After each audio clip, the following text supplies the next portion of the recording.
el públic de proximitat serà el més fàcil de captar i han d'anar per aquesta línia que tu em dius, perquè és més fàcil que te vingui gent del país que indubtablement tindrà bones ofertes, bons preus, però aquí hi ha un tema de confiança, un tema de confiança en què la gent que surti pensi que realment pot sortir, que no se contagiarà, que això està eliminat, i això serà un camí una mica dur.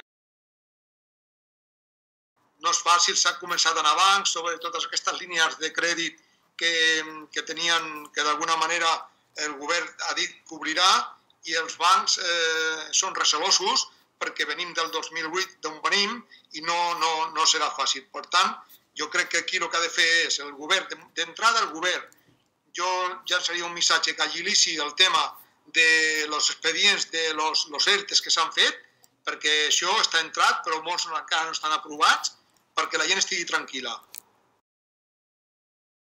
Ja hi ha hotels que segurament que en plena temporada, si s'arriba a poder obrir, no obriran.